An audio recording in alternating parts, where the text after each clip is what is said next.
one button was missing there. So give me 1 second. And now we're joining you on the video stream. Welcome in, everybody. So you can leave us your comments, Facebook, YouTube, X. You can tweet at us directly. We can get those to you. You can also, if you're listening to us on the Odyssey app, even if you're listening to us podcasted or on demand, if you hit that little microphone, it'll leave us a voice message. We can get to those as we make our way through, if they're relevant, of course, to what we're talking about today. So get in touch with us. Austin did send us a message overnight. Austin Crutcher sent us a message about Austin Reeves, who had a game winner. What a week for him. The former Shocker is having a week, that is for sure. But we'll have plenty to get to today. We've got the World Series advantage now. Toronto Blue Jays surprising the world with a big game last night. They get the win. They take the series lead 3-2 and head back to Toronto. Savage was fantastic. The young pitcher doesn't even know how big the moment is. Strikes out 14. So we can get into that. We'll, of course, talk a ton of football, as we always do on a Thursday, from a variety of angles. We still will be continuing our previews of Chiefs Bills. We'll get PJ Glasser in to talk a little Thursday night football with us. We will also get you ready for the weekend of college football. Tim Fitzgerald, our KState insider, is with us. So it's all ready for you here today on a Thursday. TJ, we're excited about it. And it's brought to you by Wichita Brewing Company, featuring Yumkin Pumpkin Ale, WBC's most popular seasonal beer made with actual pumpkin, served with a spiced rim. Yumkin Pumpkin, now available at Wichita Brewing Company. Pizza and beer made here. Now, TJ, good morning. How are you? Jacob, let's not bury the lead. I know that the fans of the show have been waiting to hear this. This morning, I finally scheduled my coffee maker, and it was ready when I got out of bed. Listen, I don't know why this was a difficult proposition. I mean, it just welcome to the modern technology, TJ. Usually I'm the one who gets made fun of for not embracing, these things in life, these technologies that make things easier for us in some cases. But in this case, that's been you stubborn. Yeah, they've had schedulers on them for a long time. Crazy. And it takes no time to do it. So I'm happy for you. Welcome to 2025. People will be excited that the first segment of the show will be more upbeat. We also have a story that I am just fascinated by. Did you see the Louisiana governor yesterday? Mm-hmm. Just rip into LSU and what's been happening, and the athletic director there, and these buyouts and all of these things. Scott Woodward, he says, will not select the head coach. That was interesting. My immediate thought was, could you imagine a world where Laura Kelly is doing that? I mean, if they pulled the same shenanigans, if at a public university they fired a coach and we're going to pay him $50 million to not coach, and there's a history of it, and you've got to look into it, then no, I can't imagine her doing it. But anybody's going to take a political football. This didn't feel like a political football, though. This felt like an LSU fan that's pissed off. Yeah, I think there's a two-sider to that one. But it's good. I mean, he's not wrong. We could talk about. We got to save this for a long segment, because we could talk about this for an hour. Just so people, because we'll talk about it when we come back. Just so people have have the idea of what we're talking about. Like they're the Louisiana governor, who I've never heard of before yesterday, Jeff Landry, just went off on the Brian Kelly firing and the athletic director doing it and the buyout. He said, in the quote that gets headlines, and this was obviously a joke, that he'd let Donald Trump select the next head coach before Scott Woodward, the athletic director, because there's a little history there. Scott Woodward, not directly, but indirectly, had something to do with the Jimbo Fisher contract that went down this road. He called out a lot of the oddness, weirdness that agents represent. Like, all of these people, same agents might represent both coaches involved with the negotiation and the athletic director. It's weird. It is weird. That's a weird thing. Like, if you go buy a house and you have the agent and it's also their house, they bring somebody else in, right? Like, it's odd to have the agents leveraging clients against themselves and also the person who has to make the decision to hire them. $50 million buyout? $50 million buyout? I Like, agree. what in It's the insane. hell? It's the same conversation we had on Monday. The fact of it's just insane the spot that college athletics have gotten to. Kurt Signetti, if he gets fired in his new contract, gets paid $90 million guaranteed. Like, it's made up number. Like, But we people can't don't. pay the That's not a- players. But we can't pay the players and fans. We really need you to step up your support so that we can keep up with the Joneses and the new modern world of college athletics.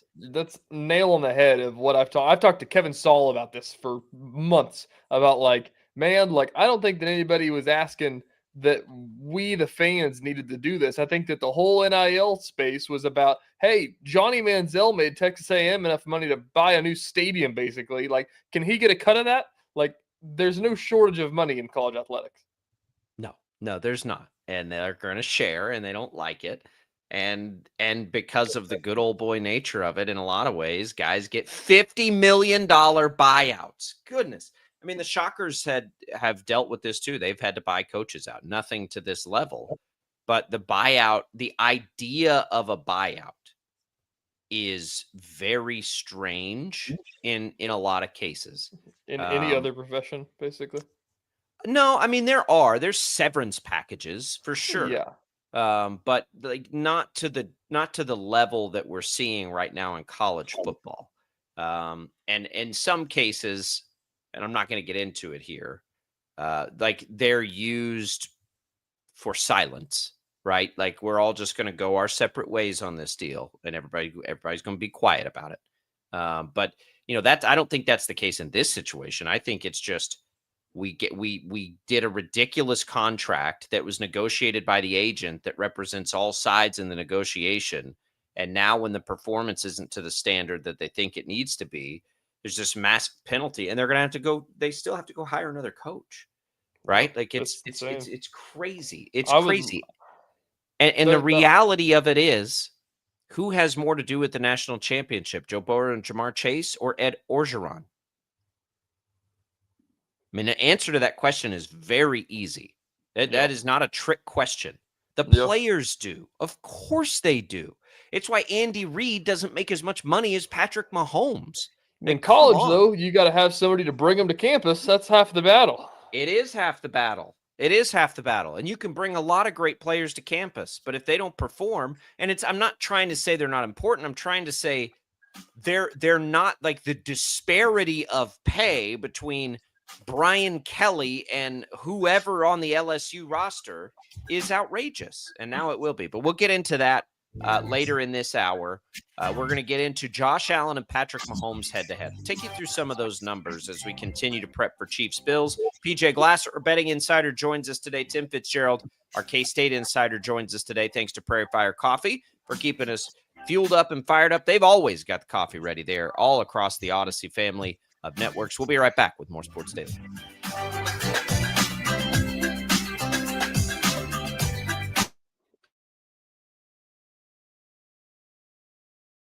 Lightning, hail, tornadoes, flooding.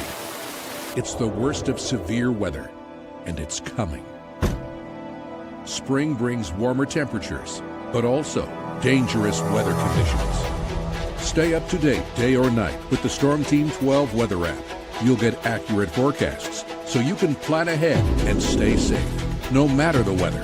Download the Storm Team 12 weather app, brought to you by Stutzman's Greenhouse. The future of television has arrived. Next Gen TV is here with stunning video, movie theater quality sound, enhanced voice clarity, and interactive features, all upgradable for the future. Learn more at watchnextgentv.com.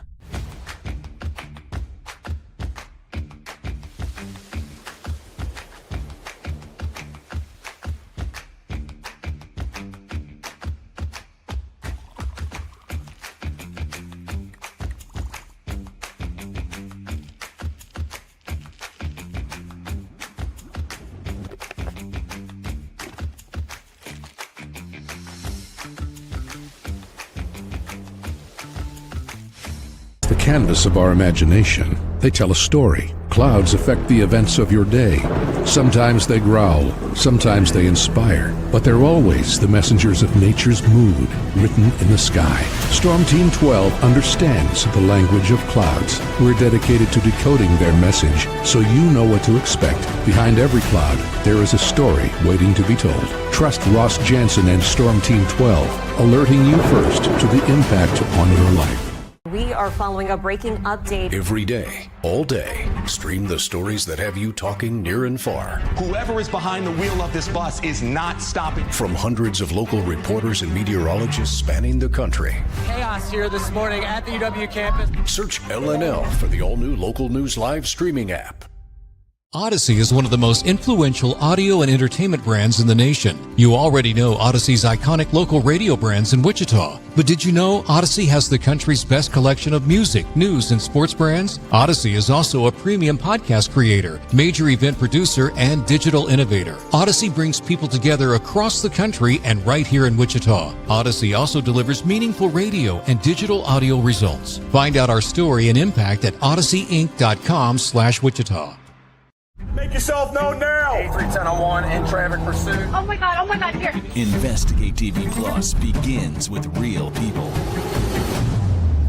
We investigate stories that impact you. And inspire change every day. Something is broken. Real problems. Why are they hiding it? And real solutions. My daughter was dying in front of me.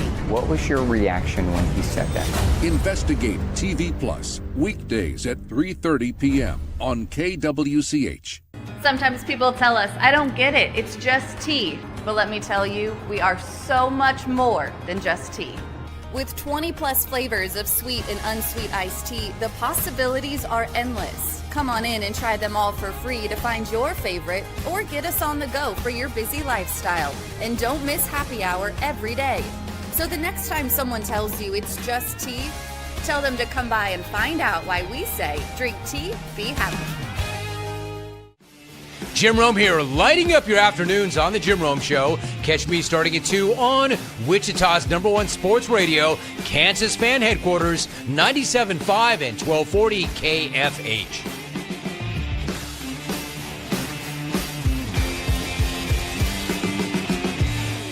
Mornings are busy. We're here to make your mornings better. We report the stories that affect you. 3 more hospital lies from contaminated apple juice just a day after the FDA issued a recall. We're here to make your mornings better. Closing east and westbound lanes of K96 for repairs. With 12 News, you're prepared for your whole day. Scattered thunderstorms across the state into the afternoon. Stay a step ahead with 12 News this morning on KWCH and KSCW.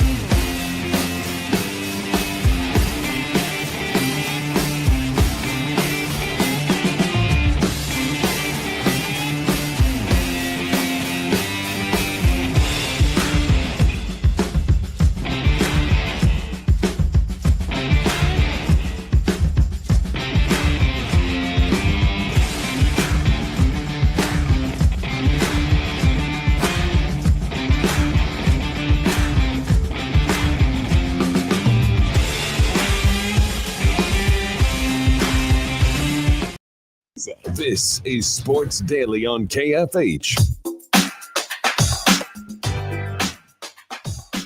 Thanks to Crestview Country Club for being a great supporter of us here on Sports Daily and at Odyssey. I am headed to the Boo Bash with my kids.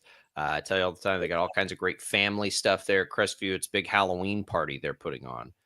Supposed to be some karaoke. See if I can put some of these kids to shame. I don't know if it's adult karaoke, maybe kid karaoke, but I'll probably be singing anyway. It'll be fun, though. Candy costumes, all the fun. What does kid karaoke sing? What songs do they like to partake Oh, right now, I'm going to guess some K-pop Demon Hunters. I was gonna say.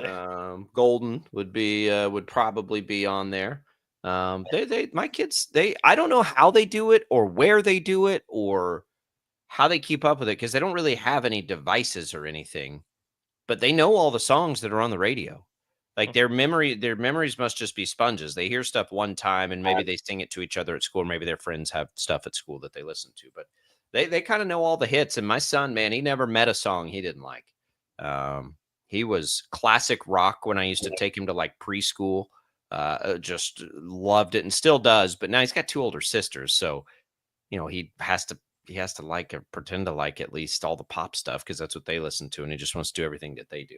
But we'll check it out. Thanks to Crestview Country Club. Next week, golf week. I got to get out there and play as much as I can. Next week looks incredible weather-wise. But we appreciate their support of the program. Give them a call. Ask them about all the different kinds of memberships they have today. All right, we come back here. Let's with this hour, we're gonna hit this, and then we're gonna hit that story out of Louisiana. And then in the next hour, we're loaded with guest PJ Glasser, Tim Fitzgerald joining the show. Josh Allen versus Patrick Mahomes, TJ. We're going back and forth on some stuff and trying to pick this game, and it's going to be hard. Like my brain keeps telling me, pick the Chiefs, pick the Chiefs, pick the Chiefs. The line moved to 2.5 yesterday. In some places, 2 in some places. I'm seeing it more often at 2 here this morning. But it's just what's interesting about it, and my brain saying Chiefs, sometimes my gut's like, yeah, but it's regular season Bills. And most of that comes because of the history of this series. Yep. If we dig into this, Josh Allen has owned the regular season in meetings of he versus Mahomes. And then, of course, Mahomes has owned the postseason. It's a really interesting dynamic to this rivalry is just these two. These two in the way that they've gone historically in this matchup. Yeah, I agree. It is kind of staggering the difference between the regular season and postseason between these two because Mahomes hasn't really had much success at all in the regular season against Josh Allen. And I'm sure that now that I'm saying that out loud, if we ask PJ Glasser about it, I'm sure he's going to say, put the sports knowledge aside, Mahomes doesn't beat Allen in the regular season, especially not on the road. I'm not sure if I think he did one time, and I think that it was the COVID season when there wasn't fans there, I believe, if I'm not mistaken about that. So it's right. It's kind of crazy that the Chiefs, who have beaten everybody, haven't really had a ton of success against them in the regular season. So I don't know what it is, but my mind tells me that they can because this isn't the same Bills team, the same stature that we've seen it be. So that might be the year, but I also would not be shocked if it's not. So they've played each other then 9 times so far in their careers. That span from basically when Josh Allen came in 2018 to now. They have Patrick Mahomes is, if we're looking overall, Patrick Mahomes leads almost all the passing statistics. Josh Allen leads all the rushing statistics.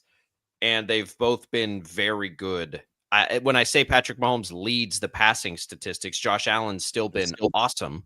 Right, throwing the ball, and then he's been such a weapon in this series running the ball that he has 70 rushing touchdowns over his career.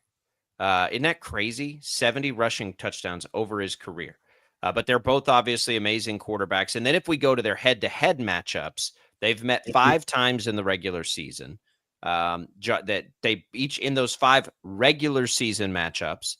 They both have 10 touchdowns. Josh Allen only has 3 interceptions. Patrick Mahomes has 7 interceptions. So in the regular season meetings, you're talking about Patrick Mahomes nowhere near his, normal numbers. Josh Allen has a better quarterback rating.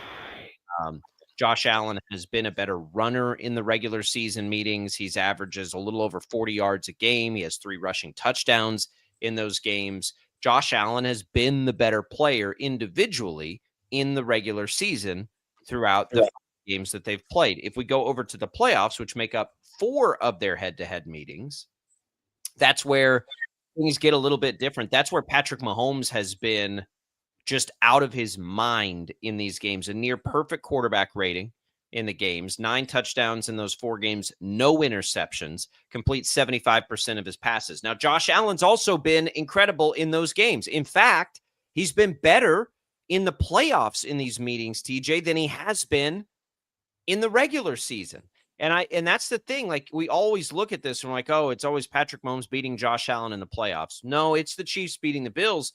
because Josh Allen, by the numbers, has been an even better quarterback in the playoffs in these head-to-head meetings than he has been in the regular season. The only difference is Patrick Mahomes hasn't been nearly as good in their regular season meetings. Not that I think Patrick Mahomes will be great this weekend, but Allen has 9 touchdowns to 1 interception. He's been kind of the same kind of runner.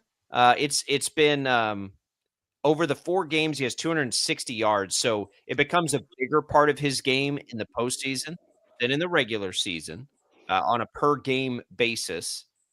So, like, we try to break this down and we look at these 2 quarterbacks, and you almost feel bad for Josh Allen in this, don't you? Because like these head-to-head meetings, and it almost is never anything to do with Josh Allen and the losses. Josh Allen's been fantastic in these playoff games. Yeah, it's true. I mean, it is 2 of the best. It's probably the 2 best in the NFL going up against each other. But it has been for 5 years probably at this point. And so it always makes good TV. And then just, pertaining to this one, going to Orchard Park, obviously it doesn't have quite the same, home field advantages Arrowhead does, but it's a really good one. So there's a lot of different factors that go into this. I think that if it was an Arrowhead, you'd feel more comfortable taking the Chiefs. But going up there, playing against them in the regular season, like you're listing off these stats, it shows that this regular season has been a wild series between these 2. Yeah, it has been, it's the last time they played was last year, right, in the regular season. That was November, right? Yeah, it was late in the year. Last time they played was the AFC Championship, right, on the regular season. Yeah. Mahomes was better than normal in those games, and the Chiefs lost, right? That was probably his best. His very first game he played against Allen in the regular season, he was really good. But then they played 3 more times every year, 21, 22, 23. And Mahomes was average, honestly, like not that good. He had, over those 3 games, he had the same number of touchdowns as interceptions. And then last year, he still threw 2 interceptions in that game, the game that they lost. He was a little bit better, but still not. But the reality is, like, how much is it those and how much is it Josh Allen? What is? I mean, last year it was Josh Allen, and there wasn't much that Patrick Mahomes could have done about that. As you said, he played well, and just watching that game, it was just a slow burn of here come the Bills, and they're going to do what they want to do. And the Bills last year felt like what the Chiefs are this year, kind of like, and I feel like it's changed a little bit. I think the Chiefs are back to what the dominant that they were, but I mean the Bills were the best team in the AFC. Like they, yeah. So. And we saw that last year. The Chiefs ended up with the better record, and they got the home field, and that helped a ton in the playoffs. And they kind of got fortunate about that. Not fortunate; they deserved it. They won all the games. But I don't know. I mean, it's not the same Bills though. That's what we keep going back. There's a different feeling going into this one because we've seen them lose twice, and I don't know how much different it is. I mean, they lost some key pieces. They bring back a lot of key pieces. I don't know. We had this conversation back in July. Did the Bills get better this year? I don't think they did. We thought they did because they added some defensive pieces, but those guys haven't been there. They haven't been there for a lot of it. I don't know what's going on there, and I also, just like we talked about yesterday, I also don't even know how bad. Like the Bills, there's this perception that they're not good, but they're not bad. Like they've won a lot of games big. They just have had a little stretch there where they didn't play particularly well. Josh Allen has had his bye week and Patrick Mahomes has not. So it's a little difficult to stack up their numbers side by side. But Josh Allen's been good this year. Josh Allen by passer rating is at almost a dead heat tie with Patrick Mahomes. He's a little ahead of it. And that doesn't even factor in the running. Josh Allen has been fantastic this year. So it's not a Josh Allen thing, right? They're running the ball really well. They're one of the better running teams in football. James Cook has been really good. It's that they don't have like a traditional true number one wide receiver. But even despite that, Josh Allen's numbers have been fantastic. So I think they're being overlooked a lot, which is why my gut keeps pushing me back to, are you really going to lay points when the Bills are playing at home when we look back to the history of this series in the regular season? And I think that's a little bit crazy. Patrick Mahomes in the playoff games against the Bills has been he's been a surgeon. He has just shredded them apart. Over the 4 games he's played in the playoffs, it's 9 touchdowns, as we mentioned. He's never had a quarterback rating under 111 in those games. He has been otherworldly, but that's not been the case in the regular season. For whatever reason, obviously Mahomes has the it factor of getting up for big games. So then, like, if we take the quarterbacks away, there is a very good chance both quarterbacks are really good on Sunday, right? They generally are. Allen has been good basically in every game they've played. Mahomes, most of them, all the postseason games. He's had a couple in the regular season where it's been a little bit dicey, but he's also, like, to try to take last year into it, assuming Trey Smith goes and he practiced limited yesterday and Juwan Taylor practiced in full, assuming he goes and they go and it's not, Simmons probably won't be back. I don't think he's still not back with the team yet. This is a totally different Chiefs team rolling into Buffalo than Buffalo saw last year. And I know that they won all the regular season games, but at least offensively, this team is significantly better. Even if Isaiah Pacheco can't go, and I assume that he won't be able to, this team is better offensively than it was a year ago. So then what happens, right? That we know and that's where my brain keeps telling me, doesn't matter. Chiefs are the better team. Go with the Chiefs.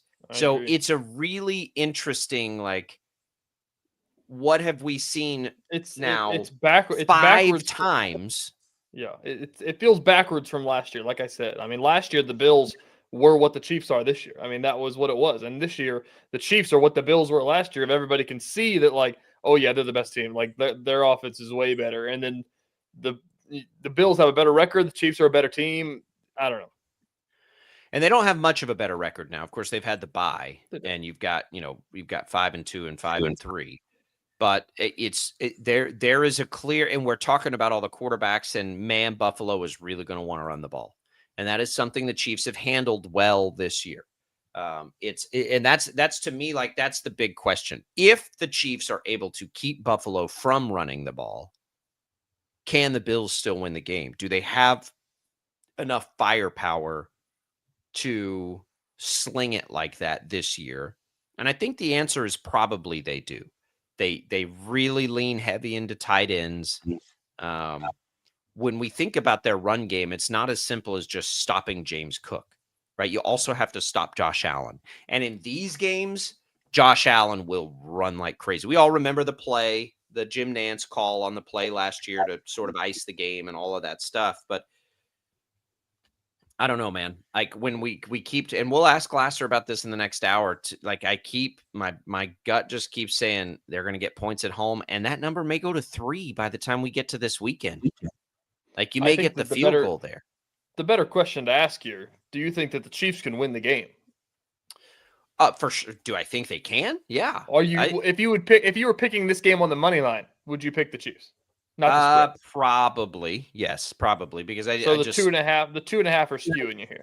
2.5. Yeah. I mean, they're definitely playing in, and I think by the time we get to it, it'll probably be bigger than that. Jeez, it's tough. I mean, let me try to pull up real quick how close these games typically are. It's just such a statement game for both of them. Like, if the Chiefs win this game, it's going to be, oh yeah, well, this is what we've been waiting for. Like, every Chiefs win has had an asterisk so far that we've been talking about. And then, the Bills lost 2. They want to prove that, hey, we're still one of the best teams in the AFC. If they can beat the Chiefs, that's something you do. The game has been, these games going back to 2021, so this isn't all of them, but we'll just go back to 2021. 6-18, the Bills crushed them in 21. 6, 4, 3, 3, 9, 3 are the margins. So they usually are close within a score. There have been a couple of times where they haven't been, and those usually favor the Bills when that's happened. But man, I cannot wait. Like this rivalry, it's right there. And I was, very much a part of Brady versus Manning all those years and all that. But this one has felt as good and delivered as big moments as any I can remember. I grew up a 90s Cowboys fan. The Cowboys Niners it was the best. And this is right there with any of them. And it's because these two quarterbacks just elevate every single time. And no matter what's happening around them, these games are good. And I think it will be again. And I think it'll be close. And if that line keeps going toward the Bills, it's going to be hard. That's a lot. It's already 2.5 some places. I think it's going to be to 3 by the weekend. We'll see. Maybe more people will jump on. We'll see what Glasser thinks. And timing is everything when you make these bets. I would say if you're going to bet the Chiefs, bet them now. Get them now, because I don't think you could have had them at 1 if you'd have bet it right when it came out, which would have been fantastic if you're a Chiefs fan. I don't think I agree with that. I'd say I'd wait if I was a Chiefs fan. I feel like it's gone up. I feel like it's going to float back down. You think it's going down? I think that I don't know why it would change directions all of a sudden. I think it's at the point now where all the public money's saying, why are the Bills underdogs at home? And I think that it's going to start floating back that way. Well, the money is going to the Chiefs. That's why the line keeps moving toward the Chiefs. The money's going to shift. I think that people are going to. I don't know that. I don't know that ever happens, but we'll see. We'll ask Glasser in the next hour what he thinks about that. All right. Speaking of the NFL, Sports Talk on KFH presented by Paramount Plus. You can count on Sundays all season long, kicking off with this juicy Week 9 matchup: Chiefs, Bills. ParamountPlus.com/NFL to get started today. Of course, you'll see it on 12 News. It is one of the games of the year, and we will have it for you Sunday afternoon. When we come back, so Louisiana governor on to something here on yesterday's rant against LSU. We'll discuss.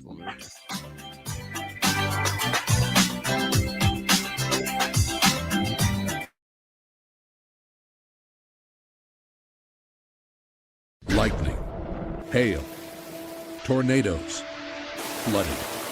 It's the worst of severe weather, and it's coming. Spring brings warmer temperatures, but also dangerous weather conditions. Stay up to date day or night with the Storm Team 12 weather app. You'll get accurate forecasts, so you can plan ahead and stay safe, no matter the weather. Download the Storm Team 12 weather app, brought to you by Stutzman's Greenhouse. The future of television has arrived. Next Gen TV is here with stunning video, movie theater quality sound, enhanced voice clarity, and interactive features, all upgradable for the future. Learn more at watchnextgentv.com.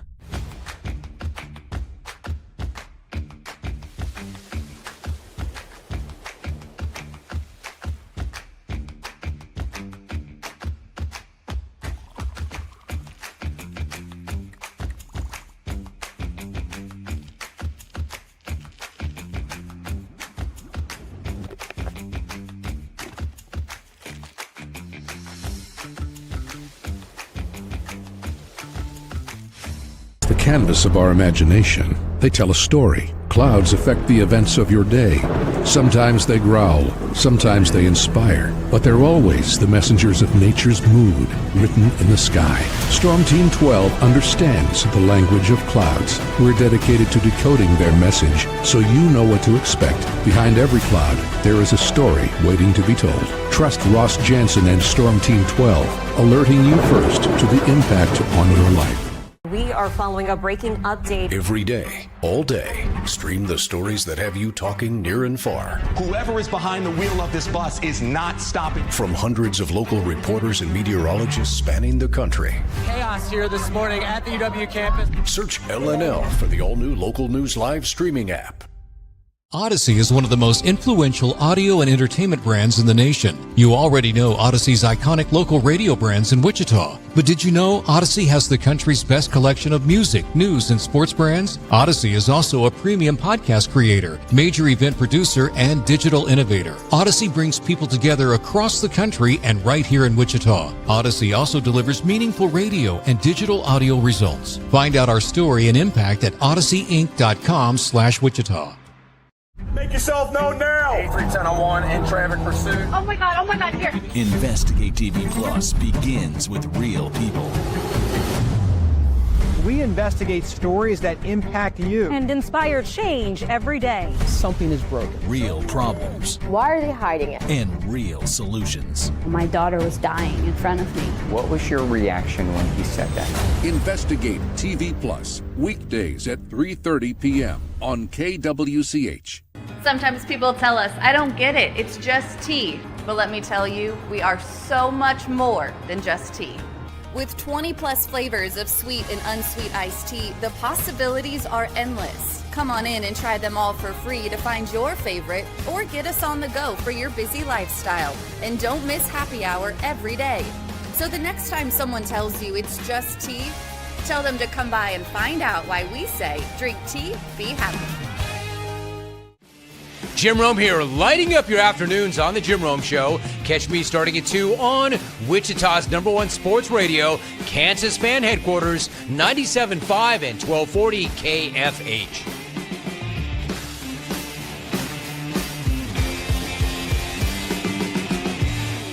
Mornings are busy. We're here to make your mornings better. We report the stories that affect you. 3 more hospitalized from contaminated apple juice just a day after the FDA issued a recall. We're here to make your mornings better. Closing east and westbound lanes of K96 for repairs. With 12 News, you're prepared for your whole day. Scattered thunderstorms across the state into the afternoon. Stay a step ahead with 12 News this morning on KWCH and KSCW.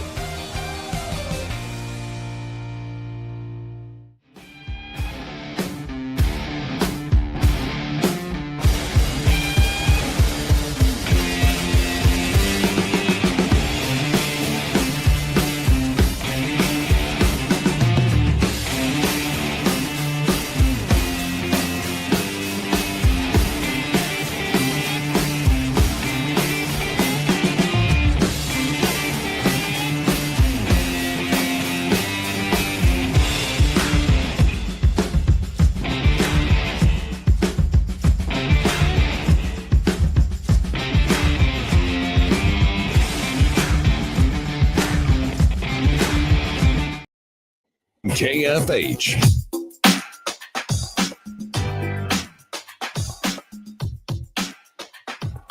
All right, welcome back in, everybody, to Sports Daily. Glad to be here with you. High school football playoffs continue tomorrow. Actually, I should say they begin tomorrow.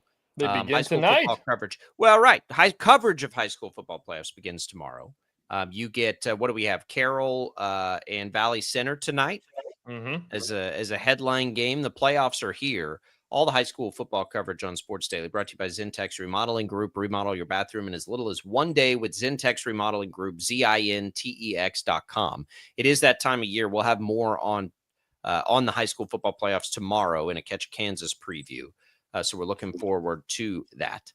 So stay tuned for it. All right, let's dig into this story that has fascinated me for the last 24 hours. Man, oh man. So you've got we need to call Dylan about this. We can talk to Fitz about it later too. But and it's look, good for him for getting up there and saying it. So the Louisiana governor Jeff Landry went all in, smashing LSU about this decision on the Brian Kelly buyout. He called out Scott Woodward, the athletic director, very directly, saying, in fact, quote, "I can tell you right now, Scott Woodward is not selecting the next head coach." He didn't just go after him about this one.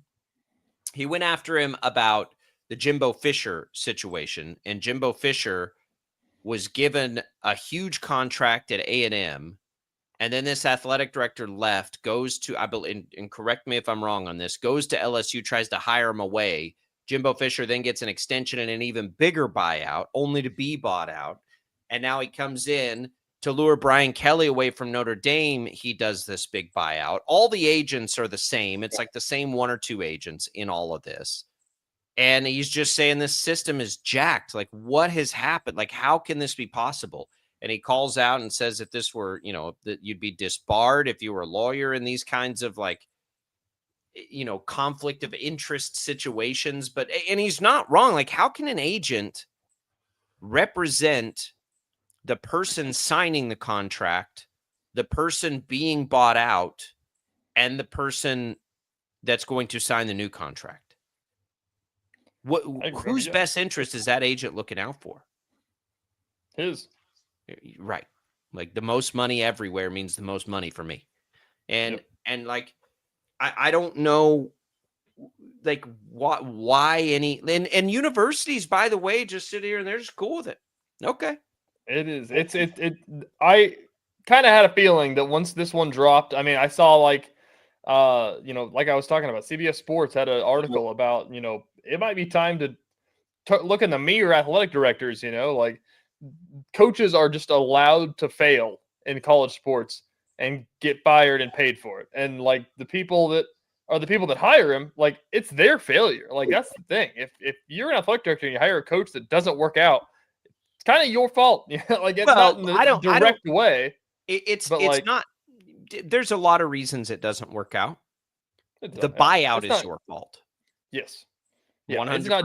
It's not directly your fault if it's a bad hire. There's external factors and everything like that. Well, a bad hire, or it just didn't work out. It can be a great hire that doesn't work out, right? Yeah, exactly. It depends. What's funny is they hire away Brian Kelly. Brian Kelly leaves Notre Dame, and then Notre Dame goes to a national championship game.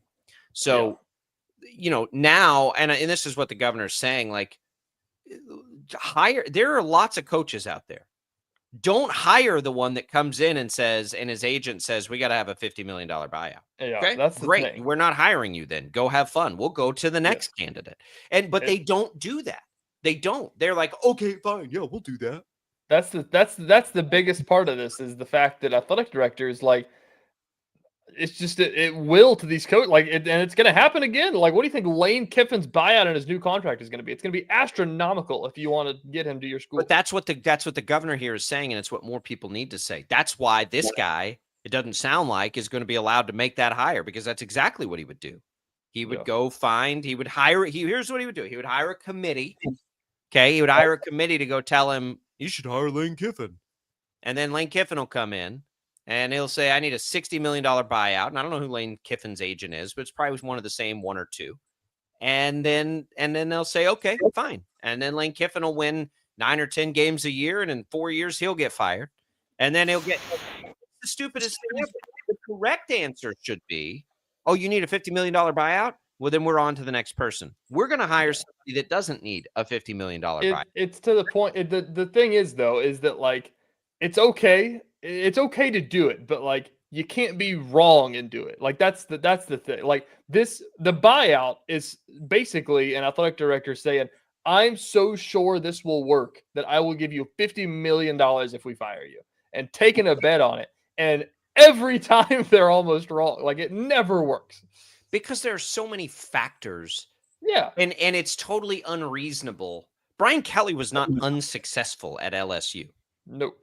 So, like, you have to put that metric in there too, right? The difference in the barometer for Cignetti at Indiana is different than the barometer for whoever the coach at LSU is. Ed Orgeron won a national championship. They fired him. Mm-hmm. Like, how many years later? 2? So, like, what are we doing here? Like, the reality is, if you are the athletic director, and you know that 9 or 10 wins a year is not good enough, you can't also do the buyout. Yep. If the standard is so high that it's going to take a national championship every 3 years to then that should tell you more than anything. God, I can't sign the big buyout then, because we're probably going to have to cycle through coaches here. That's the thing, though, is that it's to the point now where it's so, systemic, is that every coach is going to ask for a buyout. Like every coach is going to ask. At some point, somebody's just got to say no. You don't think LSU can hire a great coach without putting in a buyout? Not to the caliber that's going to make them happy. Like they just fired a guy that won makes them happy. The only thing that games. makes them happy is winning. Yeah, but they just fired Brian Kelly. You can't hire somebody worse than Brian Kelly. They fired Ed Orgeron, who won a national championship, and they hired Brian Kelly. Like that's what you have to do if you're going to fire. You don't know. Like, see, that's that. You don't have to do that, and that's what this governor is saying. No, you don't. Do you think right now, if they went and hired the Tulane coach, who's done a hell of a job right down the road, you think he's going to command a $50 million buyout? He wouldn't, but it would. Everybody would. If it doesn't work, the only way he would is if these agents get involved and say, "Well, you're not. He ain't taking it unless you give him." But the reality is, if you're that dude, you're like, "You want to pay me how much a year?" Yeah, let's come give it a shot. You can find that coach. Yeah, he'd be all for it. But listen, you're not going to fire Brian Kelly to go hire John Summerall. But the point is, you've already gone down this road once. You can't do it again. That's what the governor's saying. That's what the governor is saying. The whole shebang governor is saying no more of that nonsense. I think the biggest overlying message is, why the hell did you just fire Brian Kelly? Like, that's the biggest thing here. Like, sure. It didn't make that's what we've been talking about. Like, why did Penn State fire James Franklin? Like, who are you? Like, unless you want to reset this thing, and that's the two options on the table. Is the biggest issue. The systemic part is what I'm talking about. Is that you can hire a young, unproven coach, and you might have to rebuild a little bit, or if you don't want to do that, you hire James Franklin and take out a arm loan. And win 10 games a year and be happy about it. It's just none of it makes sense together, which is why that governor went after the agents. And guess what? Guess what? You hire John Summerall. He comes in, takes you to a CFP semifinal game. Then every program in the country wants to hire him. Then you have to give him an extension and put a buyout in there. Yeah, because the agents get involved. And I think that at some point, there's got to be like a collective pushback. And we're going to punish and be so mad at these kids when they want to transfer, right? But we're not at these coaches. Yeah. We're not. Like, we'll just, okay, this is just a business. That's just how it works. It's just how it works when it's the coaches, but not the players.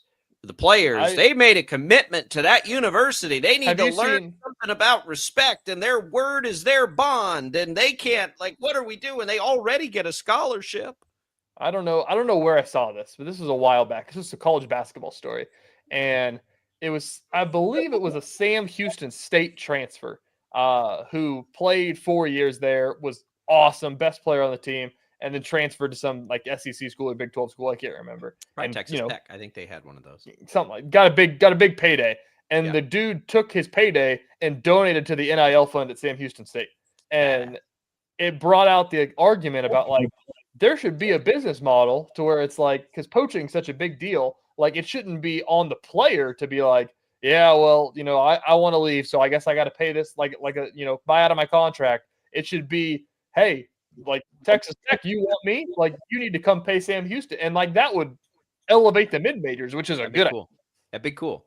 There's a lot. Look, there is going to be settling, and I don't care what LSU wastes their money on as long as it's private money. But the governor has a point. There better not be a penny of that. This is a public institution. There better not be a penny of that. That's not just coming out of the pocket of a donor. But even then, even if it's all being privately funded, that means something else isn't being funded by that person, and that's a little bit dicey. People can spend their money however they want. I don't care. But if you're like a governor and you're looking out for the best interests of your universities and all this stuff, it is problematic that the donors are now spending their money to buy out coaches rather than, I don't know, lower scholarship cost, add scholarships, try to make the cost of college somewhat affordable, because it's outrageous right now and ridiculous for most people to go and make justification of the education that they're getting. There are so many big issues that are in front of us right now with higher education, and we're buying out coaches for $50 million. I just looked it up. ESPN's got an article about it. Just from the coaches fired this year in this cycle, which is Lane Kiffin, Billy Napier, Mike Gundy, Sam Pittman, Brent Pry, Deshaun Foster, Trent Bay, Trent Dilfer, and Jay Norvell. Lane Kiffin wasn't. Why'd you say Lane Kiffin?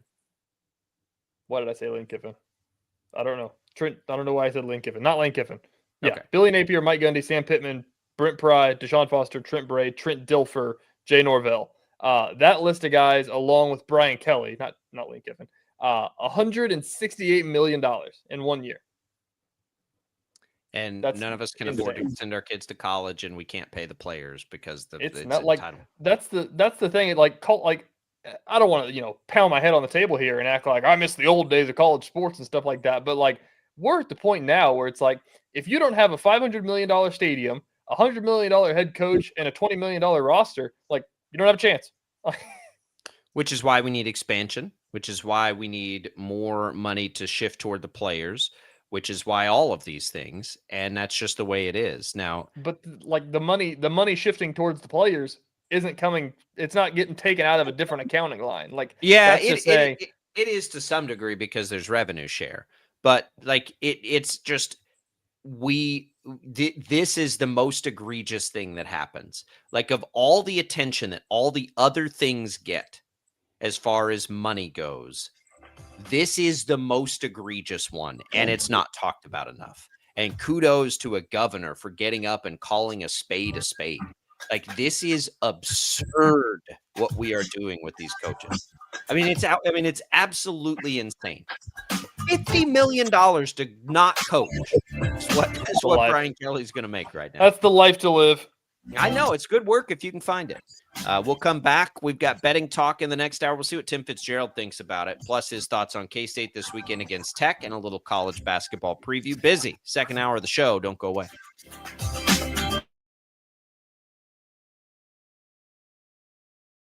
Lightning, hail, tornadoes, flooding. It's the worst of severe weather, and it's coming. Spring brings warmer temperatures, but also dangerous weather conditions. Stay up to date day or night with the Storm Team 12 weather app. You'll get accurate forecasts, so you can plan ahead and stay safe, no matter the weather. Download the Storm Team 12 weather app, brought to you by Stutzman's Greenhouse. The future of television has arrived. Next Gen TV is here with stunning video, movie theater quality sound, enhanced voice clarity, and interactive features, all upgradable for the future. Learn more at watchnextgentv.com.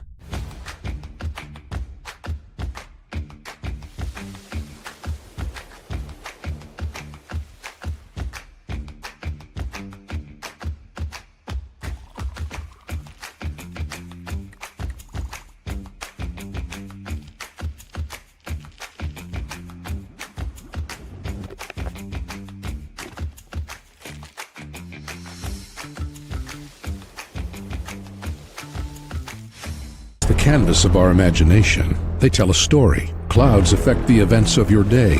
Sometimes they growl, sometimes they inspire, but they're always the messengers of nature's mood, written in the sky.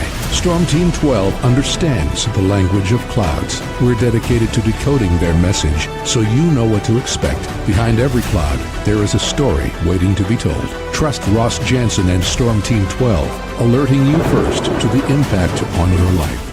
We are following a breaking update. Every day, all day, stream the stories that have you talking near and far. Whoever is behind the wheel of this bus is not stopping. From hundreds of local reporters and meteorologists spanning the country. Chaos here this morning at the UW campus. Search LNL for the all-new Local News Live streaming app.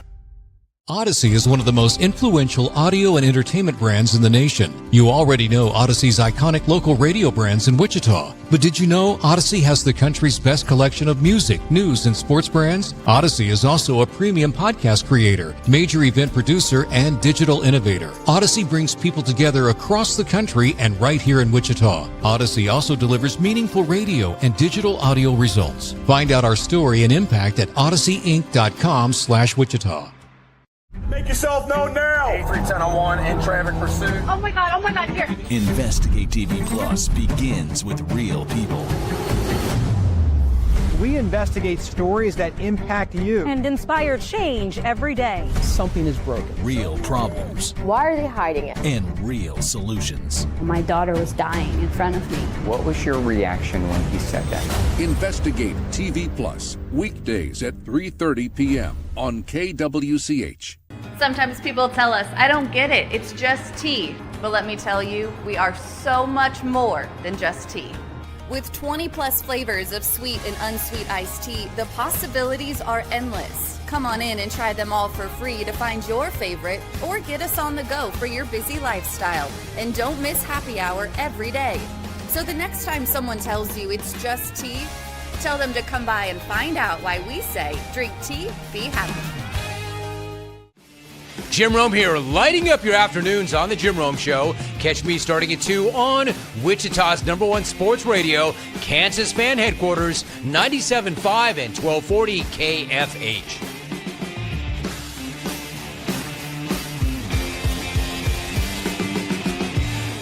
Mornings are busy. We're here to make your mornings better. We report the stories that affect you. 3 more hospitalized from contaminated apple juice just a day after the FDA issued a recall. We're here to make your mornings better. Closing east and westbound lanes of K96 for repairs. With 12 News, you're prepared for your whole day. Scattered thunderstorms across the state into the afternoon. Stay a step ahead with 12 News this morning on KWCH and KSCW.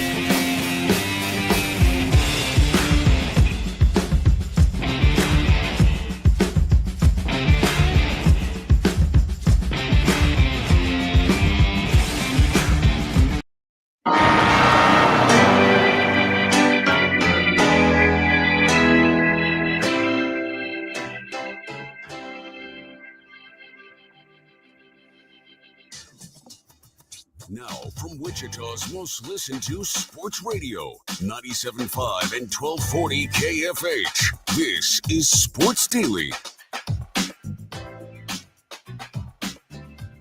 All right, welcome in, everybody. We got a busy hour here of Sports Daily coming for you. Jake Ballbrock, TJ Cleland. You can get in touch with us, 869-1240. Your thoughts on this buyout business of college coaches are welcome.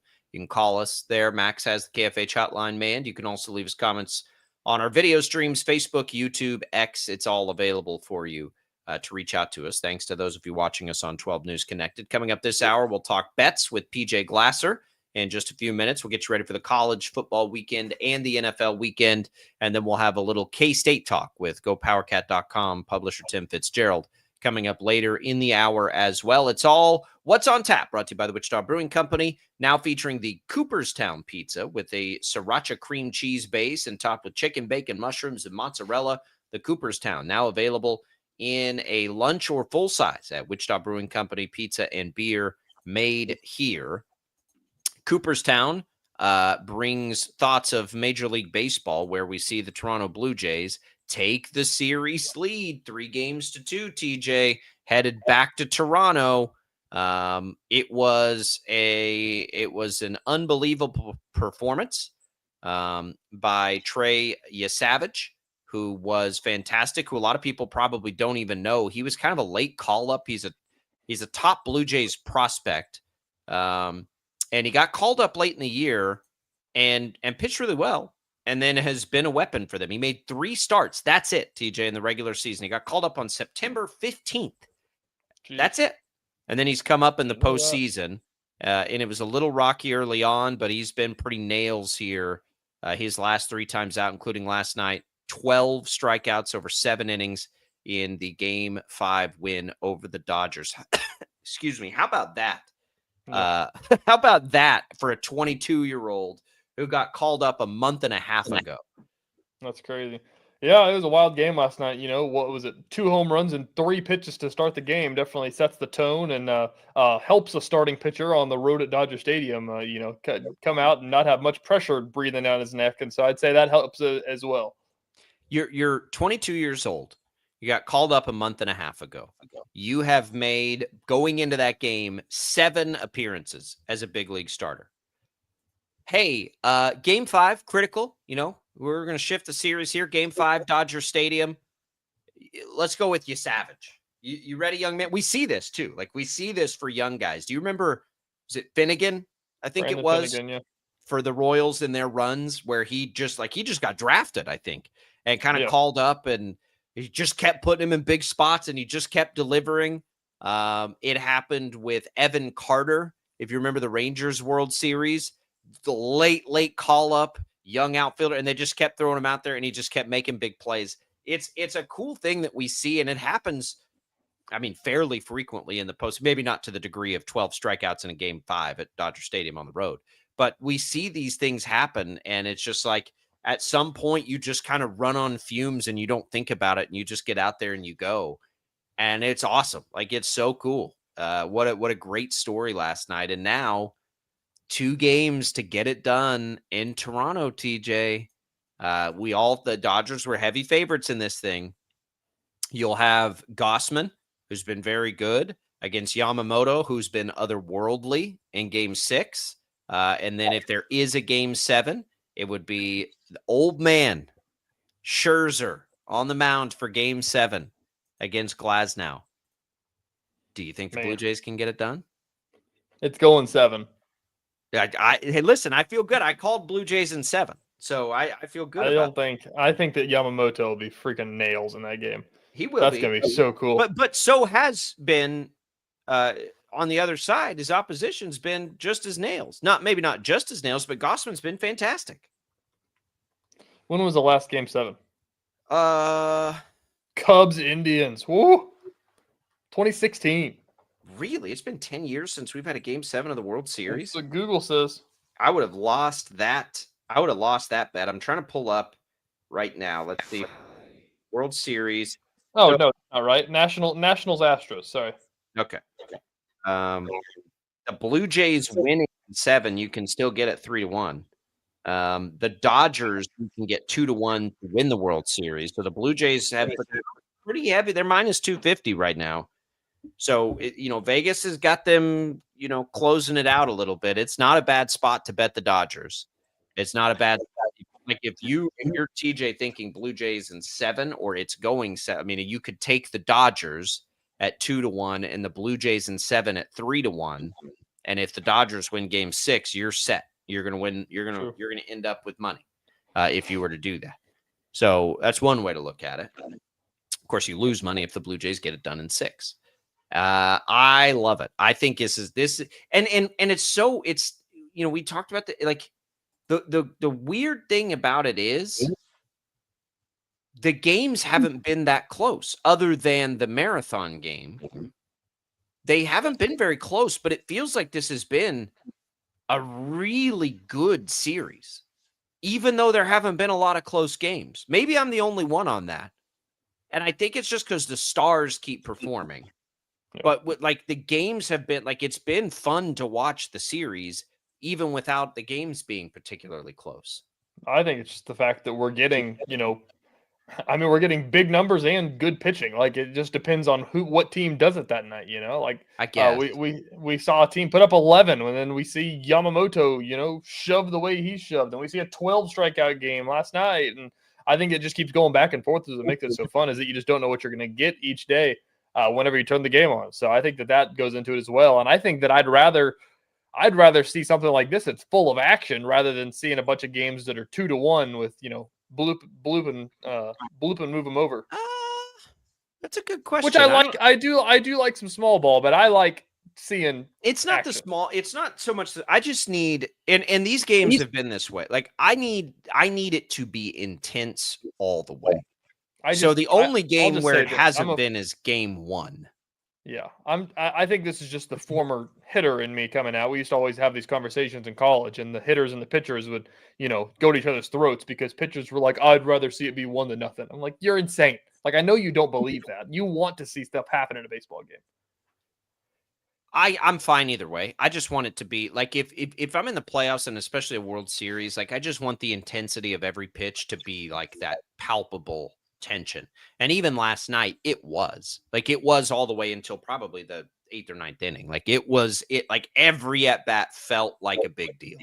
And we've had that throughout the series again, other than game one, where the Blue Jays score 11 runs in game one. So it's been a really good series, great fan bases, great for baseball. I hope people are watching.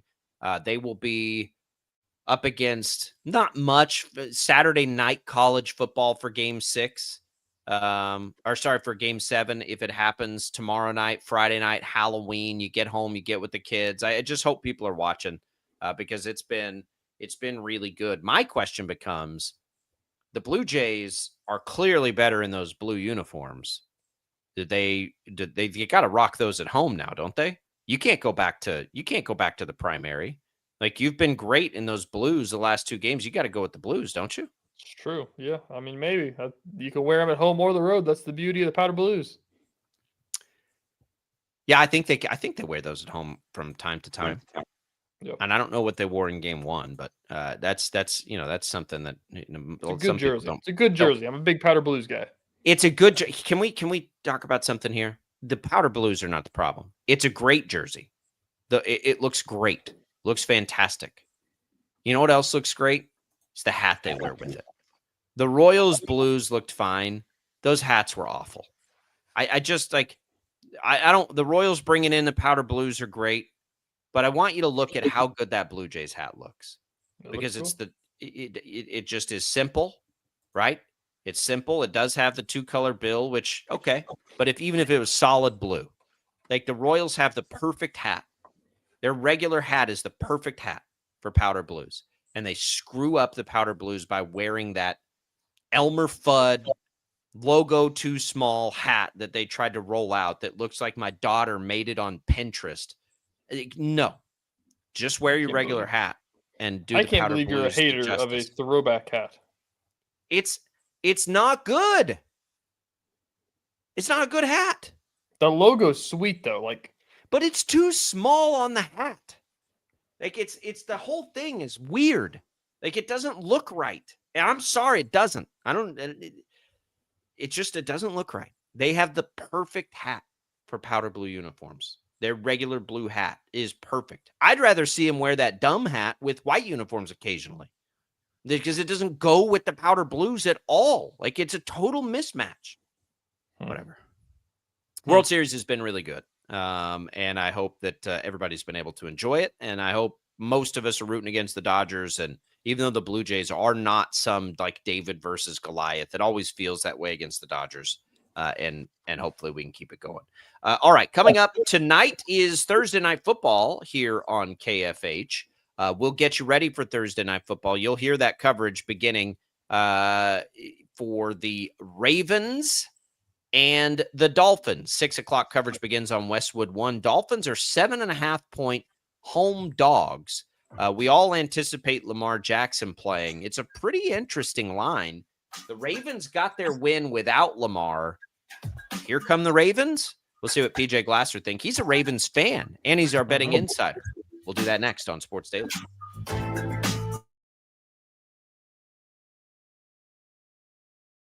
Lightning, hail, tornadoes, flooding. It's the worst of severe weather, and it's coming. Spring brings warmer temperatures, but also dangerous weather conditions. Stay up to date day or night with the Storm Team 12 weather app. You'll get accurate forecasts, so you can plan ahead and stay safe, no matter the weather.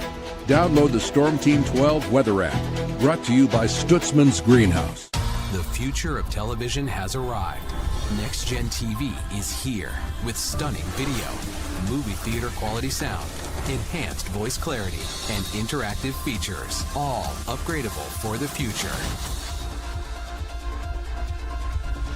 Learn more at watchnextgentv.com.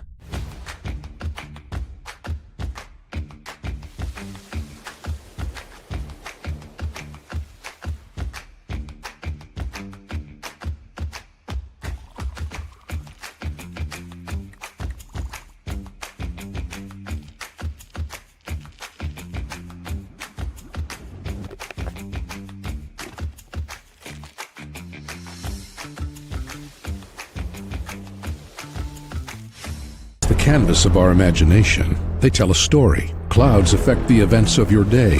Sometimes they growl, sometimes they inspire, but they're always the messengers of nature's mood, written in the sky. Storm Team 12 understands the language of clouds. We're dedicated to decoding their message, so you know what to expect. Behind every cloud, there is a story waiting to be told. Trust Ross Jansen and Storm Team 12, alerting you first to the impact on your life.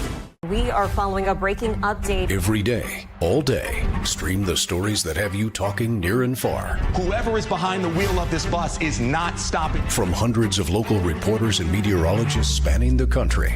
Chaos here this morning at the UW campus. Search LNL for the all-new Local News Live streaming app. Odyssey is one of the most influential audio and entertainment brands in the nation. You already know Odyssey's iconic local radio brands in Wichita. But did you know Odyssey has the country's best collection of music, news, and sports brands? Odyssey is also a premium podcast creator, major event producer, and digital innovator. Odyssey brings people together across the country and right here in Wichita. Odyssey also delivers meaningful radio and digital audio results. Find out our story and impact at odysseyinc.com/Wichita. Make yourself known now. 8310 in traffic pursuit. Oh my God, here. Investigate TV Plus begins with real people. We investigate stories that impact you. And inspire change every day. Something is broken. Real problems. Why are they hiding it? And real solutions. My daughter was dying in front of me. What was your reaction when he said that? Investigate TV Plus, weekdays at 3:30 p.m. on KWCH. Sometimes people tell us, I don't get it, it's just tea. But let me tell you, we are so much more than just tea. With 20 plus flavors of sweet and unsweet iced tea, the possibilities are endless. Come on in and try them all for free to find your favorite or get us on the go for your busy lifestyle. And don't miss happy hour every day. So the next time someone tells you it's just tea, tell them to come by and find out why we say, drink tea, be happy. Jim Rome here, lighting up your afternoons on The Jim Rome Show. Catch me starting at 2 on Wichita's #1 sports radio, Kansas Fan Headquarters, 97.5 and 1240 KFH.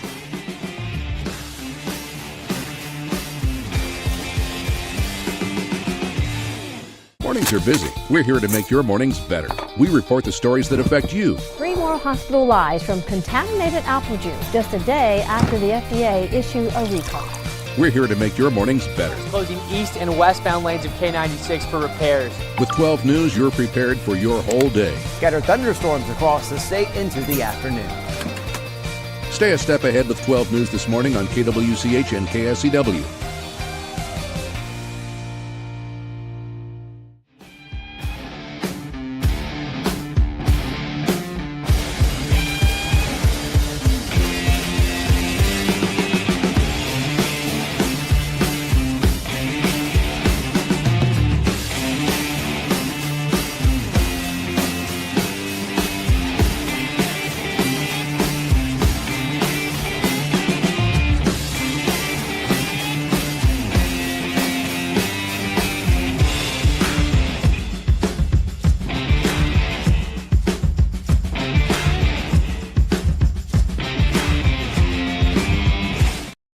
Is on KFH.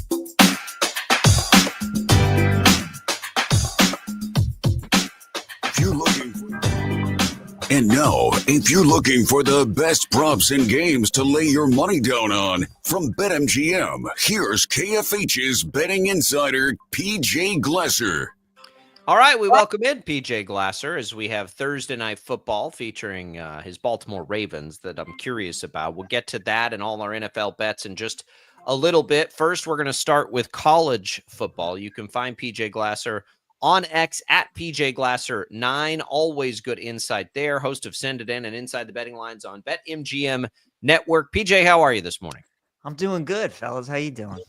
We're doing good. Laughing our tails off at the Louisiana governor for calling a spade with the Brian Kelly buyout, to be perfectly honest with you. Appreciating his candor. All right, we've got a big one, PJ, here locally. KState, oddly, has had the door sort of opened up for them to have just kind of an outside shot. They've looked far better lately, but Texas Tech's getting their quarterback back. Texas Tech is a really good team. K-State, 7.5 points at home. How do you handle this one? Yeah, it's one of the top bets for me of the week that's going to make my card. I do like K-State plus the 7, boys. I like the fact that we're getting a key number. I'm going to take some money line as well. I mean, the spot for one, Texas Tech, they could be looking ahead to BYU next week, which is kind of the game that everybody's circling. College game day likely going to be there. But the way that these two teams are currently playing, the last time we saw Texas Tech on the road in kind of a game like this, they lost outright to Arizona State. Baron Morton's going to come back as the quarterback for Texas Tech. And, he hasn't played the last couple weeks, so you don't know what that's going to look like. And Jacob, as you were saying, K-State's been playing better, and you normally don't get them as a home underdog in Manhattan. The last time we saw that, they blew out TCU a few weeks ago. So K-State's trending in the right direction. They're playing a lot better. Their offense is playing a lot better. And this is going to be the ultimate test. You're going up against the best defense in the league and one of the best in the country. But I think they're going to be able to hang with Texas Tech. I think it's going to be a close game. So I do like K-State plus the points. PJ, to your point, I saw somebody talking about the game day stuff with Tech and BYU. It feels like every time that you have one circled, somebody finds a way to mess it up. And so This would be a good spot for K-State to go ahead and mess it up. Keep it here locally because I love asking you about these stupid college lines because KU gets Oklahoma State this week. Like 24.5 is the line that I'm looking at. Is Oklahoma State that bad? They are, and anybody that's been watching Big 12 football, TJ, knows they are that bad because they have numbers like this every week, and they hardly ever cover. With that being said, I mean, as people know, Kansas has just kind of been stuck in the mud, it feels like, the last, 6 weeks, right? They just haven't really been able to get it going. So this is a game that they should win. This is a game that they should win comfortably. Oklahoma State has started to tweak some things a little bit and play a little better. I mean, they played Texas Tech last week, so you really can't take too much away from that. If you like Oklahoma State, this is more so just a fade of Kansas and just feeling like they can't really get it going and they can't cover a number like this.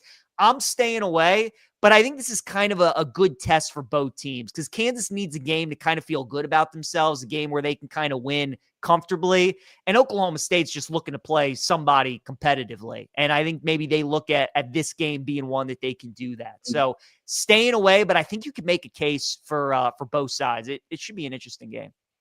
Let's go to another Big 12 game of interest for us because we're watching K-State and what could happen for them. Cincinnati is not getting any love. Cincinnati is ranked 17th, but the lines they've been getting are showing no love. They're coming off a 3-touchdown win against Baylor. They've beaten Iowa State, who's ranked. Kansas should have beat them, but that road win is impressive. They haven't lost a game since the opening game of the season. They go into a game against Utah, though, as double-digit underdogs. No love for Cincinnati. No love for Cincy. And guys, what makes this game even stranger is the fact that Utah opened up at 7 earlier this week. We're all the way up to 10.5, and there's really no significant injury news, right? Like you see something like this, you're like, oh, maybe the quarterback's out, maybe a couple of starters on defense. I mean, pretty much what we thought the players available coming in early in the week are still there. And this line's moved from 7 to 10.5. So at 7, I like Utah. 10.5, I can't get there. It'd kind of be at Cincinnati at this point. I would expect this line to come back down, and I think you're going to see Utah close at probably 9.5 or something like that. But, to me, this game and the Vandy, Texas game, I think are similar in the sense that these lines are being priced off of brand name, like Utah is the favorite in this game because of kind of what they've done under Whittingham in the past under the Pac-12. But like you said, I mean, people that have been watching football, like Cincinnati's a good team, and their offense has been rolling, and Brendan Sorsby's been playing really good quarterback. And since Utah's been in the Big 12, these are the kind of games that they have struggled in when they've gone against some good teams. Now, you're playing in Salt Lake City at night, which is one of the toughest places to win. So I don't think they win. 10.5's a lot, though. So at this price, I would kind of look at Cincinnati, I think. Yeah, I'll ask you about that Texas game. That was one I had circled to talk to you about. Is the Vanderbilt's the number 9 team in the country, and they're getting points on the road. That doesn't happen very often. Texas, as you said, it's kind of brand name here. They snuck by Kentucky and Mississippi State, which are not SEC powers by any standards. What do you like in that one? I mean, guys, what's Texas's impressive data point this year? They lose on the road to Ohio State. They lose on the road to Florida. They beat Oklahoma and Red River when John Mateer can barely use his right hand, right? And then you just mentioned it, TJ. They go on the road, overtime Kentucky, overtime Mississippi State. They just where's the win that you look at as to why they should be favored in this game? That's why I'm staying away from it, because it feels like a lot of people are on Vandy. It feels like Vandy is the better team, and Texas is still favored at 2.5. I can't wait to watch it. It would only be Vandy or pass for me in the game.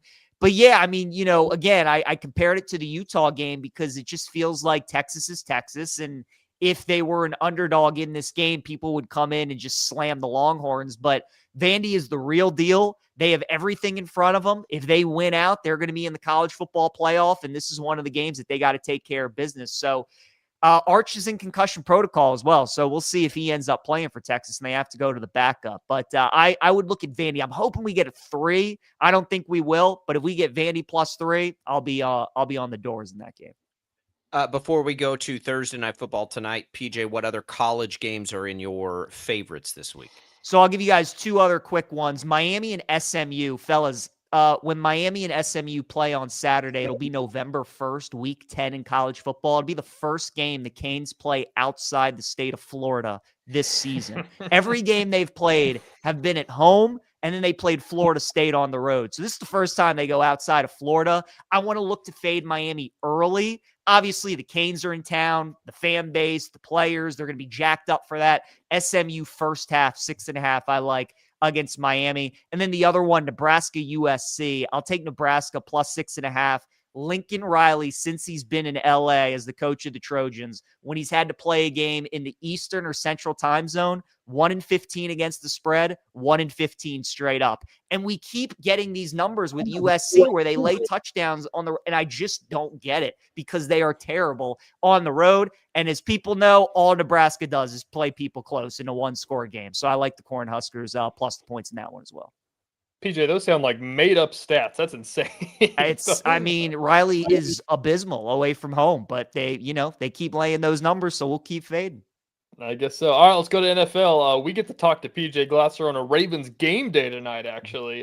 They're laying a little over a touchdown against a Dolphins team that's got its problems. What's the scouting report on the Ravens tonight?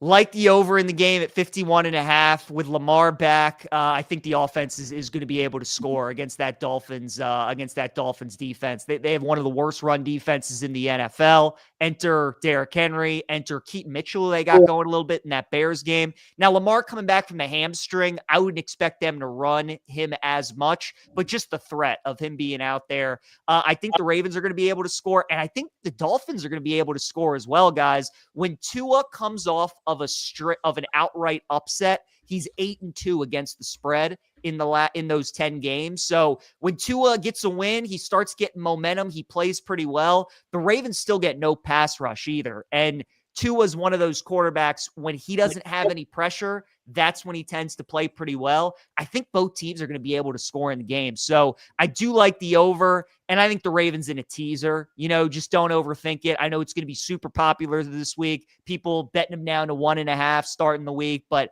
I do think they win. They cover the teaser, but I like the over. I think tonight's game we're going to see some points. PJ, this is obscure, and I've been having fun with this with the listeners because it's working. Primetime games this year. TJ's going to roll his eyes at me. First touchdown scores between the quarterbacks and the tight ends have paid very well. Quarterback or tight end in primetime games this year. It hasn't been every time, but it has been enough on a first touchdown bet to be in the positive money. So I'm going to keep going with it. You as the Ravens fan, Mark Andrews feels like he's screaming at me here tonight for a first touchdown.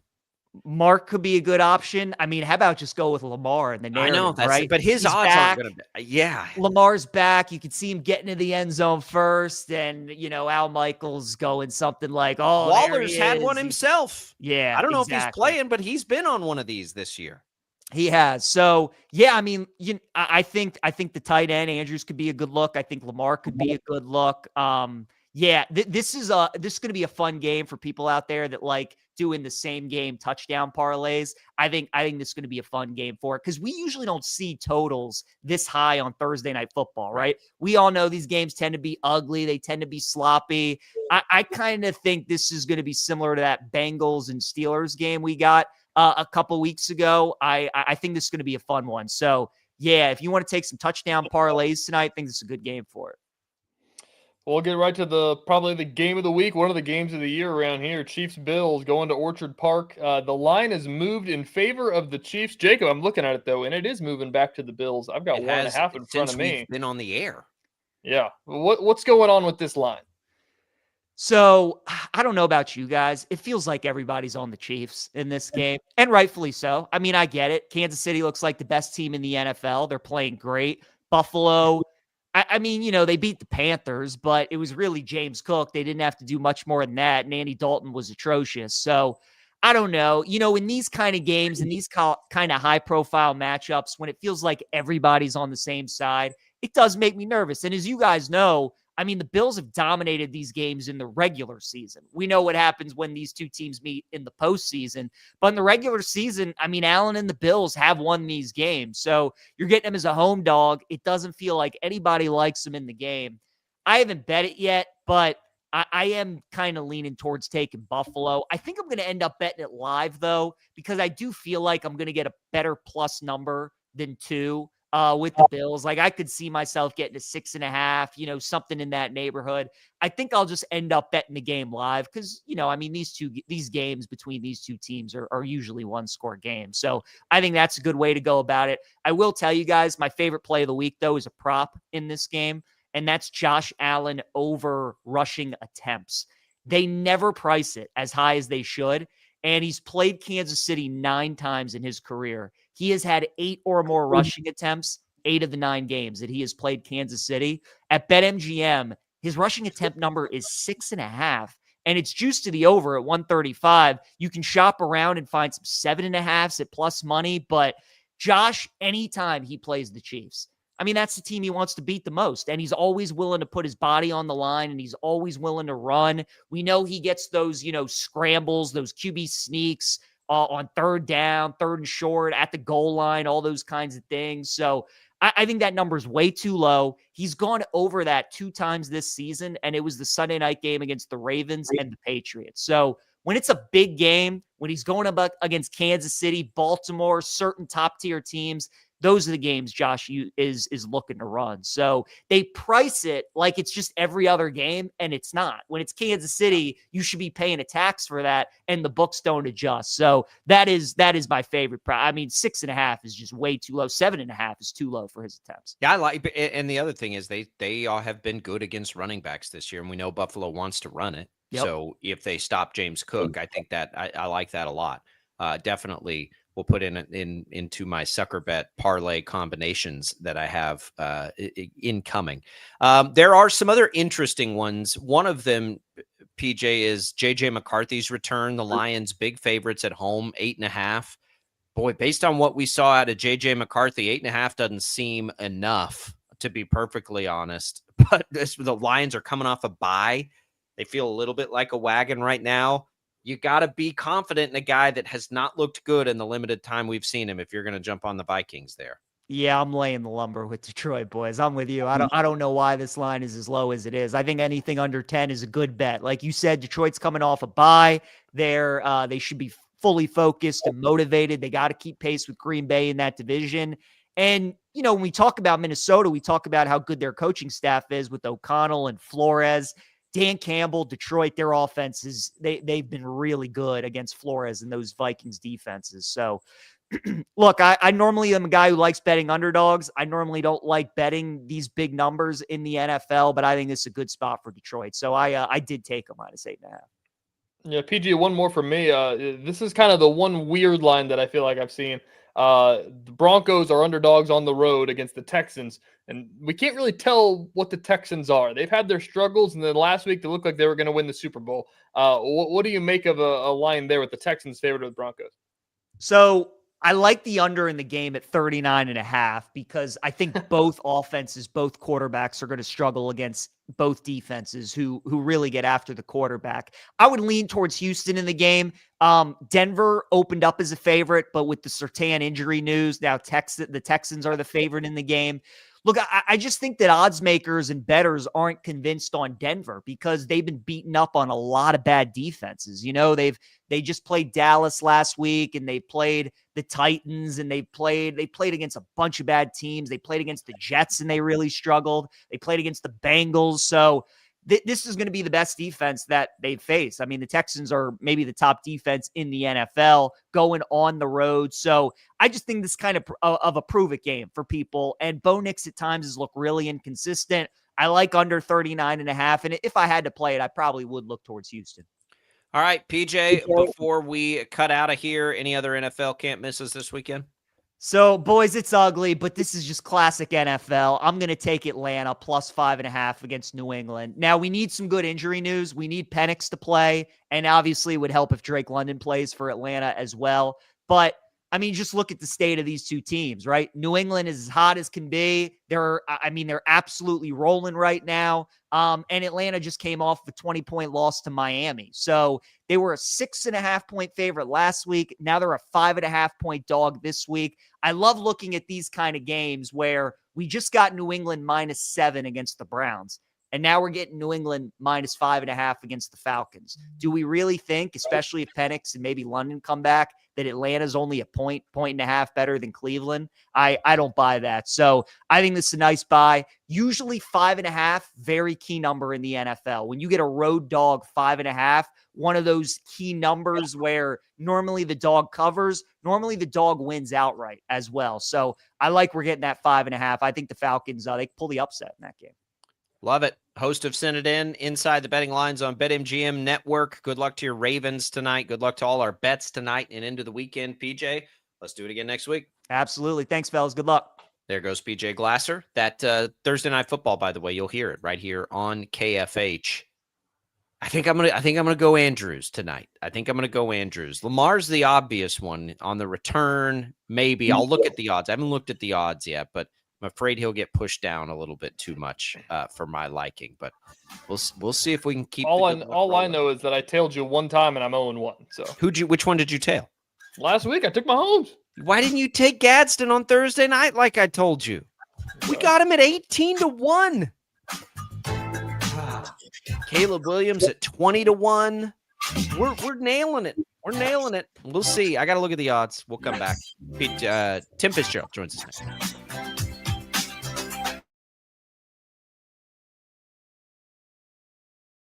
Lightning, hail, tornadoes, flooding. It's the worst of severe weather, and it's coming. Spring brings warmer temperatures, but also dangerous weather conditions. Stay up to date day or night with the Storm Team 12 weather app. You'll get accurate forecasts, so you can plan ahead and stay safe, no matter the weather. Download the Storm Team 12 weather app, brought to you by Stutzman's Greenhouse. The future of television has arrived. Next Gen TV is here with stunning video, movie theater quality sound, enhanced voice clarity, and interactive features, all upgradable for the future. Learn more at watchnextgentv.com.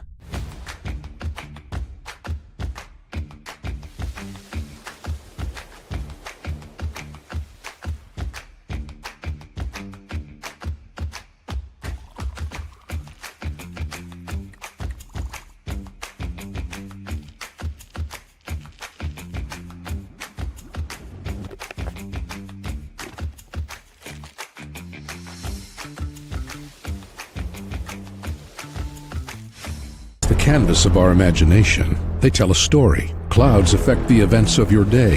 Sometimes they growl, sometimes they inspire, but they're always the messengers of nature's mood, written in the sky. Storm Team 12 understands the language of clouds. We're dedicated to decoding their message so you know what to expect. Behind every cloud, there is a story waiting to be told. Trust Ross Jansen and Storm Team 12, alerting you first to the impact on your life.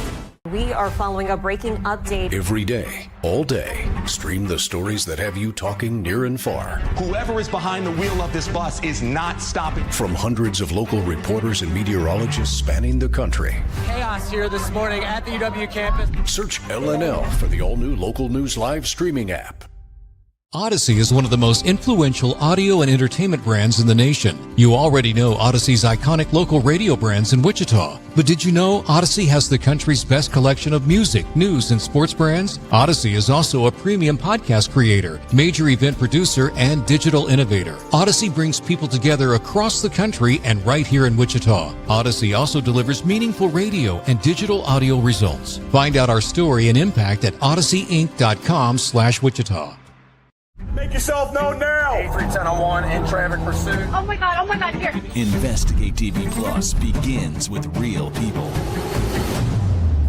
We investigate stories that impact you. And inspire change every day. Something is broken. Real problems. Why are they hiding it? And real solutions. My daughter was dying in front of me. What was your reaction when he said that? Investigate TV Plus, weekdays at 3:30 p.m. on KWCH. Sometimes people tell us, I don't get it, it's just tea. But let me tell you, we are so much more than just tea. With 20 plus flavors of sweet and unsweet iced tea, the possibilities are endless. Come on in and try them all for free to find your favorite or get us on the go for your busy lifestyle. And don't miss happy hour every day. So the next time someone tells you it's just tea, tell them to come by and find out why we say, drink tea, be happy. Jim Rome here, lighting up your afternoons on The Jim Rome Show. Catch me starting at 2 on Wichita's #1 sports radio, Kansas Fan Headquarters, 97.5 and 1240 KFH.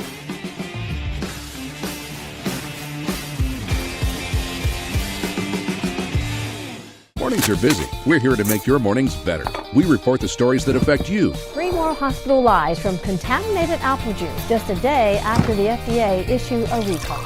We're here to make your mornings better. Closing east and westbound lanes of K96 for repairs. With 12 News, you're prepared for your whole day. Scattered thunderstorms across the state into the afternoon. Stay a step ahead with 12 News this morning on KWCH and KSCW.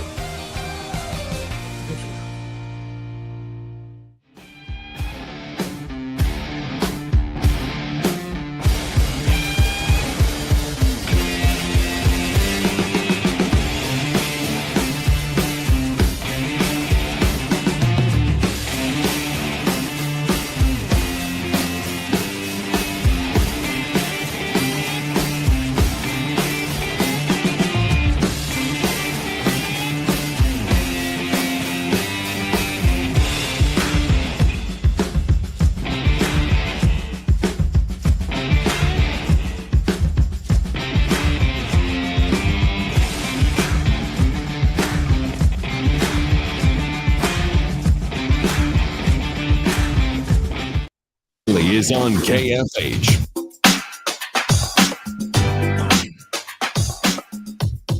And now, digging deeper with the teams you follow, it's another Sports Daily Insider interview on KFH. And as we come on the air, we can stop the presses here with Tim Fitzgerald, copowercat.com, our KState insider, because dictionary.com has announced the 2025 word of the year. What do you think it is, fellas? Have you seen this? I know what it is. I have no idea. I didn't know there was a word of the year. Now I'm aspiring to be the word of the year. TJ, you said you saw this? I did. 6-7. Or should I say 6-7? We've gotten old. Do you use this, TJ? Are you in on this slang? I'm in on the ironically, because I think it's just funny that it's such a big thing now. It is. So I told everybody that like I'm going to combat it by telling every kid the why is 6 afraid of 7 joke every time I hear them use it until it becomes so lame that we can move on from this fad. It doesn't bother me that much. It's my kids are into it and it's kind of funny. Fitz, we won't bore you with what 6'7" is outside of, I'm sure, an offensive lineman for K-State football. It's Before Fitz's we get age. but yeah. Oh, yikes. Before we get into the game this weekend at Texas Tech, did you see what the Louisiana governor did yesterday, Jeff Landry? No. Oh, you've got to look this up. So Jeff Landry, the Louisiana governor, got up. I don't know what he was doing, but he's got a bunch of people standing behind him. I'm sure it was just some public event. And he went off on the Brian Kelly buyout. He went off on the fact that the same agent represents the old coach, the new coach, and the AD. And the quote being pulled from it is, I can tell you right now, Scott Woodward, who's the AD at LSU, is not selecting the next head coach. He said, I'd let Donald Trump select it before I'd let him do it. He went nuts, and I love every bit of it. These buyouts are outrageous. Yeah, I totally agree. And, from a business standpoint, they're absurd. I mean, what a horrible way to run a business. If you fail, I'm going to reward you. The buyout culture has to not come to an end, but join us in reality. I mean, I know you need to be bought out of a contract, but for heaven's sakes, why aren't ADs putting in the contracts more reasonable buyouts? They're getting taken to the cleaners by the agents, but this makes sense because I hadn't even stopped to think that the agents are also representing both sides of the negotiation. So if you eliminate one buyout, you eliminate the other, and neither want it. Crazy stuff, Fitz. Let's get to some K-State talk. Big one on Saturday. All of a sudden, we brought this up with Wyatt Thompson earlier in the week. We wrote them off, wrote them for dead, and all of a sudden, here they are busting out of the coffin. It's not over yet. It's crazy. This is a big a turnaround of a team I've covered easily, but I don't remember many like this. Oklahoma State kind of did it a few years ago, but I don't think they were. I don't know. Maybe it is pretty similar to that. Didn't they lose at home to? They lost at home to someone that wasn't even very good. So maybe there are some similarities there. But this is insane how much K-State has improved, and you stop to wonder, well, are they done improving? Is this it, or is there still more room to go? Because they were pretty good against TCU. I was pretty happy with that product compared to what we've been seeing. And then against Kansas, they looked a lot more like the team we all expected.